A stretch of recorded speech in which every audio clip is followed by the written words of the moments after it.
Welcome to AOPA Fly-In, and I'm happy to be here talking to you today about handling in-flight emergencies.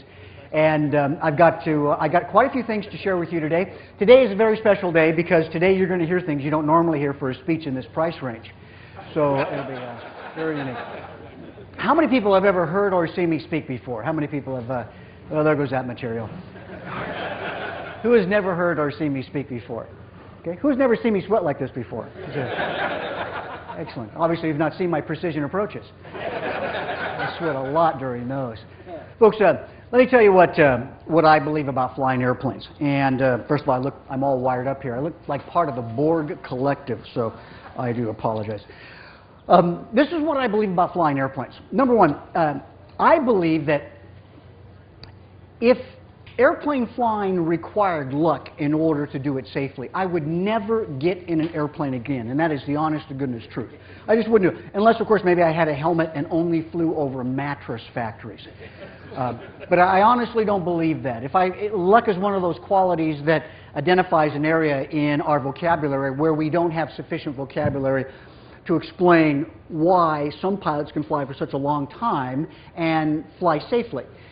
And you, if you're like me, and I know I am, take some time on this one, folks. Some of these are just for me, like that one. I don't like feeling uncomfortable in an airplane. And many years ago, I promised myself I would never scare myself in an airplane. This is back in 1985. I remember the exact situation that precipitated that, because I got scared in an airplane. I got scared in an airplane a lot when I was young and a younger flight instructor. And I decided I just wasn't going to do that anymore.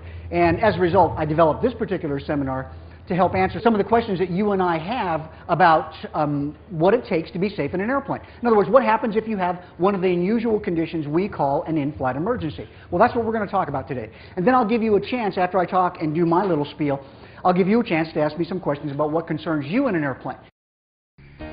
Cirrus Design's Vision SJ50 single-engine personal jet offers exceptional fuel efficiency, flexible seating for up to 7, advanced avionics, and all the Cirrus safety features you expect, including the Cirrus airframe parachute system. With its detailed design, the Cirrus Vision is technologically advanced, yet engineered to be simple to fly, to allow owner pilots more lifestyle pursuits than any other personal aircraft. Learn more about the Vision SJ50 at cirrusdesign.com. The airplanes we fly are relatively safe to fly. When you think about it, a piston engine airplane, the chance of having an engine failure in a piston engine airplane nowadays is relatively rare. Now, I'm going to put myself on the line here, and I'm going to ask this question, and I've seen this so many times, I'm pretty sure exactly what's going to happen here. But how many people in here have ever had a catastrophic engine failure in a general aviation airplane? A general aviation airplane. Okay, excellent. Yeah, that's not too bad. I mean, it's not good, but it's not too bad. And you folks probably have been flying, looks like you've been flying, you're a little more mature crowd, so perhaps 10, 20 years, 30 years. It's incredible that you can actually meet somebody that had a catastrophic engine failure in an airplane. And those numbers were actually a little bit higher than I get in most groups. It's typically around 3 to 4%. But here's the interesting thing. You folks had a catastrophic engine failure, and if you don't mind the way I loosely construct this logic, you're all here, right?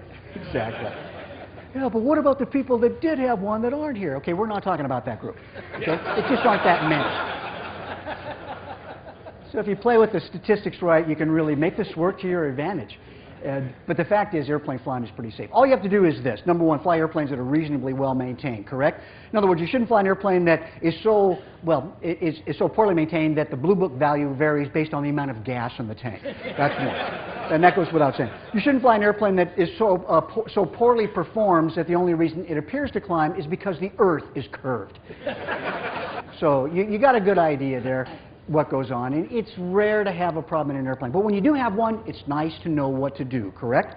And I would dare say here that if you wanted to reduce 95% of all potential problems you could ever have in an airplane, 95%, all you'd have to do is one thing. Actually, two things. Number one, get another engine. Get another engine. No, not that. Well, actually, if you have a multi-engine airplane, that way you could start if the left engine quits, you can start the right engine. That's pretty good. No, not good. Or fly a Ford tri-motor, which they call it a tri-motor because one engine quits, you try another motor. In fact, they should have called it the Ford Try That Motor. Try that motor now. No. Folks, the reason people have engine failures in an airplane, the reason people have problems in an airplane basically are twofold, if you wanted to be reductionistic here. Number one, they run out of gas. Number two, they fly into weather that they're not capable of handling. Weather and gas, those two things. And some people, they run out of gas. It's simply a matter of switching tanks to start their engine, correct? In other words, they've got gas in another tank. Hopefully they can find that gas. In some cases, in most cases, they can. But that's fuel exhaustion, or fuel starvation. Fuel exhaustion is where you run completely out of gas. And that's why when I fly an airplane, I don't fly, this is a rule I live by myself. I try never, ever, ever, ever, never, I try to deal with absolutes only in certain conditions, and this is one, ever to fly with less than 1/4 tanks in my airplane. I own a P210. So, in any airplane, I owned a Bonanza before that. So, 1/4 tanks is my minimum reserve, which gives me in my airplane probably about an hour and a half to an hour and 45 minutes reserve. I seldom ever have to get somewhere that bad. But in case I do, you know, I have an hour and a half reserve, which is hour and 45 minutes reserve. I basically have a 7-hour total fuel tank capacity in my airplane in the P210. So, but the fact is 1/4 tank. Flying in weather, you know, if you don't want to hurt yourself in an airplane, you just have to avoid bad weather. I know that sounds simple. It sounds easy when you say it up here. The fact is, it is simple. The reason people have bad weather problems is because they have to get somewhere so bad that the weather isn't as much of a concern to them as it should be. You've heard of this thing called WASP, right? The Wide Area Augmentation System lets you fly GPS glide path approaches without relying on ground-based landing aids. No VOR, no ILS, no problem. Fact is, WASP is so smart, it even knows what you're going to say next time you need it. And don't have it on board. Wah, I want my WASP now! I was really crying there for a second. Having in-flight emergencies in an airplane are actually rather rare. And therefore, the things I talk about are things that are probably never going to happen to you, but it's nice to know what happened or what to do in case they do. So let's take the first in-flight emergency then. The thing that I think concerns everybody in an airplane, and that is how strong are the wings on your airplane? How strong are the wings on your airplane? You know that airplane wings are flexible a little bit, right? Higher the aspect ratio, the greater the flex that you can visually see. In other words, you can identify. Yeah, it's kind of scary sometimes when you see it out there. Well, let's put it this way. If you take a Cessna 172 and you were to turn it upside down in other words, just turn it upside down so you could put people on the bottom of the wing loading it this way, that would be called positive stress loading, positive G stress loading. You could load that Cessna 172 with 57 170-pound men, and those wings would flex before they exceed their elastic limit. Are you aware of that? 57 170-pound men. Now don't do this.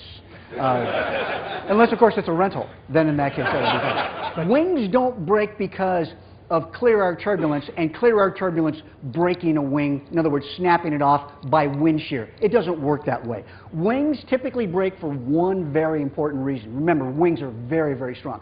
They break for one very important reason. Does anybody know what that reason is? Care to guess? What's that? Flutter? Flutter is one, we'll come back to flutter in a second. Yes, flutter can be a problem. It's typically not why wings break in an airplane. Yeah, flutter may be the end result, but yeah, I'm looking for one word. Speed. Speed, exactly. Speed, which sounds like the ground, but speed is what we're looking for.